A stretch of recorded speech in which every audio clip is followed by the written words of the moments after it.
राजस्थान में अब बात होगी बंगाल की। बंगाल में शुभेंदु सरकार की कमान संभालने के बाद अवैध घुसपैठियों के खिलाफ सुपरफास्ट एक्शन मोड में काम चल रहा है। शुभेंदु अधिकारी ने 2 दिन पहले बांग्लादेशी घुसपैठियों को वापस भेजने के लिए हर जिले में होल्डिंग सेंटर्स खोलने का ऐलान किया था। 48 घंटे के अंदर अंदर बंगाल में होल्डिंग सेंटर्स खुलने लगे और 2 जगहों पर अवैध घुसपैठियों को हिरासत में भी लिया गया। इसके बाद इन घुसपैठियों में पैनिक है। ममता सरकार के दौरान बंगाल में आशियाना बनाने वाले ये लोग अब वापस जाने के लिए लाइन लगा रहे हैं। बॉर्डर पर भारी संख्या में जमा हो रहे हैं। पश्चिम बंगाल में बीजेपी सरकार बनने के बाद से ही ताबड़तोड़ एक्शन देखने को मिल रहा है और जैसे कि डिटेक्ट, डिलीट और डिपोर्ट, इसी मोटो पर सरकार फिलहाल काम कर रहा है। और इसी वजह से जैसे कि देखा जा रहा है पश्चिम बंगाल के स्वरूप नगर के हाकिमपुर चेक पोस्ट पर यहाँ पर काफी सारे बांग्लादेशी इकट्ठे हुए हैं जो पिछले कई सालों में बांग्लादेश से काम के तलाश में भारत में आए थे और भारत में गैर कानूनी तरीके से वो रहते थे। सीमा पार करते हुए वो गैर कानूनी तरीके से वो भारत आए थे। बॉर्डर में किसी ने पैसा दिया था किसी दलाल को और किसी ने छुपके से बॉर्डर पार करते हुए भारत आ पहुंचे थे और पिछले कई सालों से भारत में रह रहे थे। अब जब एसआईआर का प्रक्रिया में डिटेक्ट के साथ साथ डिलीट हो चुका है और अभी डिपोर्ट का जो समय चल रहा है, तो इसी बीच जैसे कि देखा जा रहा है पश्चिम बंगाल के अलग अलग जिलों में इसी तरीके से शेल्टर बनाया गया है। तो उस शेल्टर में ना पहुंच पाए उसके कारण से यहाँ पर जैसे कि देखा जा रहा है बांग्लादेशी जितने भी आए थे घुसपैठी वो वापस अपने देश यानी बांग्लादेश जाने के लिए इस समय बॉर्डर एरिया में यहाँ पर इंतजार कर रहे हैं। यहाँ पर लगभग 100 से ज्यादा बांग्लादेशी जो अलग अलग समय पे भारत में आए थे वो वापस जाने के लिए यहाँ पर इंतजार कर रहे हैं। 4 साल पहले काम के तलाश में भारत आए थे और अभी वो जिस घर पे रहते थे उस घर के मालिक को कहा गया है कि जितने भी बांग्लादेशी है उनको घर से निकाल देने के लिए, और घर से उन्हें निकाल दिया गया और उसके बाद वो वापस बांग्लादेश जाने के लिए यहाँ पर हाकिमपुर चेक पोस्ट पर फिलहाल के लिए इंतजार कर रहे हैं। यहाँ पर सिर्फ वही नहीं, अलग अलग बांग्लादेश से अलग अलग जिलों से आए लोग जितने भी हैं जिनके पास कोई भी डॉक्यूमेंट नहीं है वो अवैध तरीके से यहाँ पर भारत में आए थे और फिलहाल बांग्लादेश वापस जाने के लिए यहाँ पर इंतजार कर रहे हैं। काफी सारे महिला है, पुरुष है, बच्चे हैं, सभी को लेकर फिलहाल वापस जाने के लिए तैयारी में ये बांग्लादेशी है। बंगाल चुनाव प्रचार के दौरान गृह मंत्री अमित शाह ने बांग्लादेशी अवैध घुसपैठियों के खिलाफ डिटेक्ट, डिलीट और डिपोर्ट का मंत्र दिया था। अब शुभेंदु अधिकारी इस पॉलिसी को जोर शोर से लागू कर रहे हैं। मालदा से लेकर मुर्शिदाबाद में होल्डिंग सेंटर बनाया गया है। मालदा के इंग्लिश बाजार के चंदन पार्क में होल्डिंग सेंटर ने काम करना शुरू कर दिया है।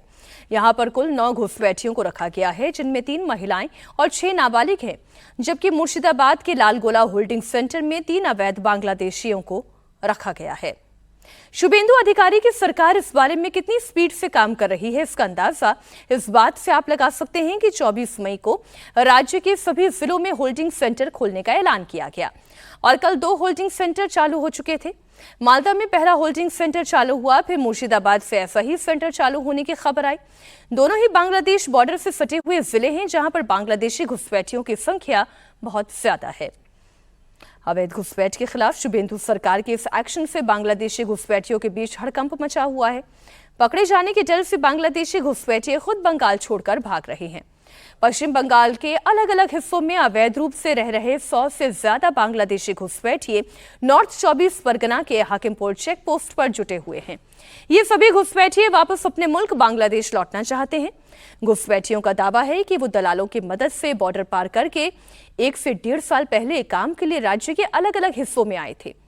मुख्यमंत्री के घुसपैठियों के खिलाफ सख्त कार्रवाई के आदेश के बाद ये सभी अवैध घुसपैठिए बांग्लादेश लौटने की कोशिश कर रहे हैं। बीएसएफ से हरी झंडी मिलते ही उन्हें बांग्लादेश भेज दिया जाएगा। अवैध घुसपैठियों को पकड़ने के लिए मुस्लिम बहुल मुर्शिदाबाद और मालदा में खास नजर रखी जा रही है।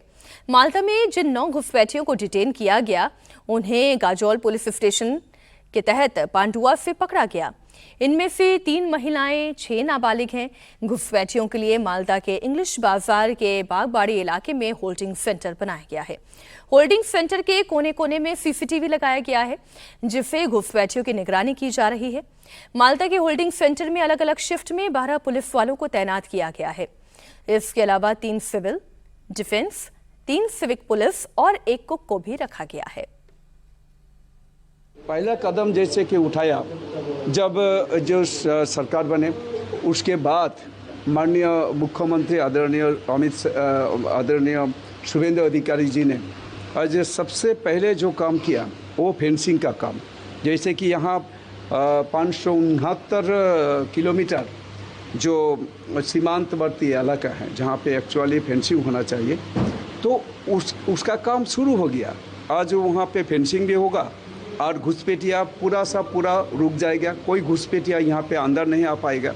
और जो लोग अंदर में हैं, कुछ लोग तो ऑलरेडी भाग गया, यहाँ से चला गया, और जो लोग अभी भी बचा हुआ है वो सबको निकालेंगे और सबको उसी जगह में डिटेंशन कैंप में लेके जाएंगे। जो पहले टीएमसी वाले ने जो ऐसे एक फैला रहा था, सबको डिटेंशन कैंप में लेके जाएगा, मुस्लिमों को लेके जाएंगे, वैसा नहीं है ये सरकार। लेकिन ये लोग चला रहा था। तो आज क्या होगा, वो हर सब जो यहाँ पे घुसपैठिया जहाँ पे बचा हुआ जो अभी भी हैं, इधर उधर घूम रहे हैं, उनको चुन निकालेंगे, वहाँ पे सबको डिटेन करेंगे।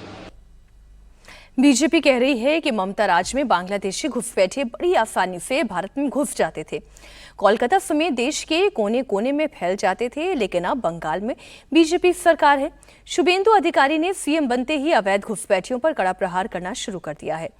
सबसे पहले शुभेंदु ने बॉर्डर पर कतीला तार यानी कि फेंसिंग लगाने के लिए बीएसएफ को जमीन दी।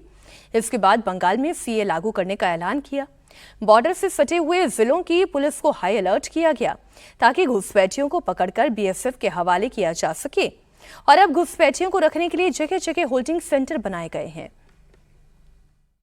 All these 15 years, there was no international fencing, even after repeated request from the Ministry of Home Affairs and from BJP. Our previous government didn't pay heed to it. Correct. And it is very clear why they didn't pay heed, because these Rohingyas, these Bangladeshi infiltrators were their vote bank. So if they don't want them to, stop, they should come. They always wanted that they should come to Bengal and be TMC's vote bank. It is very natural that these holding centers will not be formed, because they don't acknowledge that, infiltrators and Rohingyas should be thrown out of the country. And so now, within 15 days that we have come to power, land has been given to the BSF, work has started for international fencing, and holding centers will also be formed, where these people who are being detected, deleted and deported, before being deported, they will be held there.